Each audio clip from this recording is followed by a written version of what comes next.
Hey everyone, this is Zach Woodward. Quick review of the AI Marketing Console by Ross Simmons. Just the reason why I went and I bought it on the pre-sale, so I got it a bit cheaper than I think what it's available for today.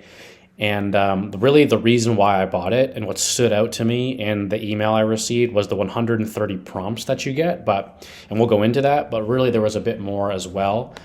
I wanted some cheat codes to create more content on LinkedIn, and I wanted to kind of revamp my blog and maybe get my website stood back up. So I've been doing those things, but I've been messing around with ChatGPT, and it's been working quite well. But when I saw there was 130 prompts, and if anyone's been using ChatGPT for the last while, it's really all about how you craft those prompts. So if you buy it, you're probably going to buy it for the same reason I did. You just want those prompts. You want to see what he's been cooking up, and you want to be able to experiment with them yourself. So that's what I've been doing since I bought it. What I've realized, however, since I bought it, and you can see on the screen, is there's a lot more to it than just the prompts. The prompts is in the last module, right? And we're going to go in and do a demo of one of those prompts. But what you're also getting in here is a toolkit for all the best practices that are extending beyond ChatGPT. So things like the best modern AI tools for copywriting, for video, for audio. I've got a list of them behind me on my whiteboard, the ones that I need to try out. Things like audio for AI, like 11 Labs is one of the ones that I've used, and I'm going to leave a link in my description here of that quick demo of it recording my voice. So beyond ChatGPT gives you a bunch of best practices for thinking about AI as, I guess, a modern marketer, product marketer, someone who wants to create content. So you can see there's all sorts of great guides in here, and let's get right into the demo. Lots of content to go through. A lot still for me to go through. We're going to go right into the 130 prompts, and he's got them all segmented here, right? Maybe you need to go ahead and create social media content. So it's blog content. You're creating a landing page. You need to go create social media posts. Maybe you need a report and analytics type of lens on your content. Maybe you want to create email marketing campaigns, newsletters, right? This could be content for SDRs as well. Now, we've also got marketing strategy and planning, video scripting. I was talking with a friend recently about coming up with script ideas for short vignettes to post on social. He's the head of content at an agency. He's a friend of mine. And this was timely enough that this dropped, and Ross has 16 prompts to create those scripts. For today's demo, we're going to go ahead and do, and there's plenty others below that I haven't checked them out yet, but there's the blog content one that includes 25 prompts. That's really what I was interested in. I was interested in blog posts and LinkedIn content.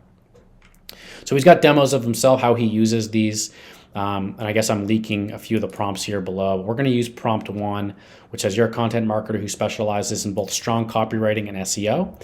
Create a blog post. Here's the title. And you need to do some research on the web before writing it to ensure it's one of the best pieces on the internet. So I'll copy that post. I'll go into GPT. I'll paste in the prompt. And perhaps the title is going to be straight to demo versus discovery call first from a solution engineer's perspective. And I'll hit enter. All right, it's going to go ahead and do some research just like we instructed it to do. And it's going to start building me my post. Competitive landscape of B2B software sales, a debate between straight to product demo versus conducting discovery, blah, blah, blah. And it's sourcing each one of these points. That's great. It's got to be the sources. All right, nice. Cool. So, blog post on that subject with a couple great points for the case for discovery, there's a case for demos. Of course, if you've been using ChatGPT, you know you can tell this to lean in a certain direction. You could ask it to do it again. There's all sorts of things you can do to massage this, but here's your post right from that prompt.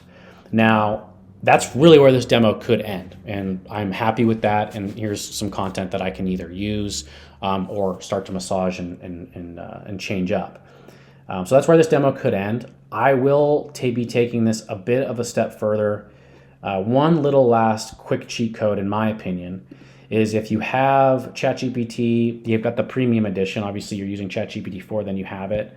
You can copy this text And if you've created your own GPT prompt, you can create your own knowledge files, which are combinations of text files, all sorts of text files you can merge together, image files, PDFs, etc. Actually, there's a bunch of limitations on the OpenAI website about how many you can have, the size limitations, etc.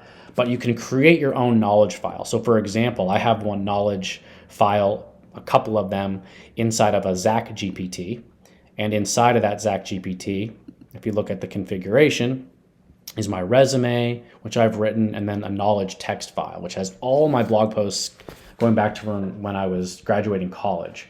So I want that to be the basis for what I sound like. So I'm going to take this AI created blog post using Ross's AI marketing console, using his prompt. I'm going to paste it in here, but I'm going to tell ChatGPT, make this sound more like me for this blog post.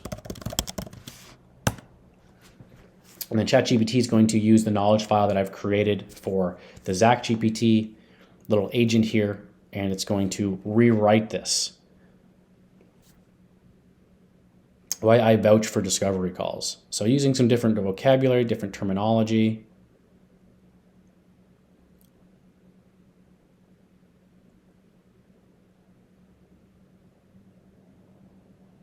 It's like getting to the blueprints, sidestepping the pitfalls. You know, a lot of these blog posts of mine are from 10 years ago. I don't know if I still write like this, probably do. But it's using those as the basis to rewrite this. So now that I've got something that sounds a little bit more like me, all I did was come up with a title, and you could use ChatGPT to come up with ideas for titles, but I had a title in mind, I had a subject. I said, hey, this is what I want using Ross's prompt. It gave me something. It sourced them as well with the links. And now I'm saying, hey, I want that same post, but write it more in my style. And I've very quickly, in the length of this video, which I'm not sure, maybe we're 5 minutes or so, created a piece of content that I feel pretty strong that I could post with confidence. So not much here to change other than give it a proofread, make sure the sources are actually correct, and you're good. So tons of time saved. You know, this would have taken me like at least a couple hours prior to that, or getting up early before everyone gets up, cup of coffee, right? Motivated to write this. And now I can kind of just bang it out when you've got the time, and you can schedule it out. So I hope this was helpful. Again, really why I bought Ross's AI marketing console was for those prompts, and this is a demo of one of those prompts. But there's so many other prompts in there, and there's so many best practices that I'll be going through over time. I'm especially interested to start thinking about how I can use the combination of creating copy and using automating some audio and video creation through some of the things that he's put in here, and that's what I'll be doing next. So stay tuned if I get to that, and I appreciate you watching, and hopefully this was helpful. If you're interested in buying the AI marketing console, I'm going to have a referral link down below in the description. So check it out and take care. Thanks. Bye.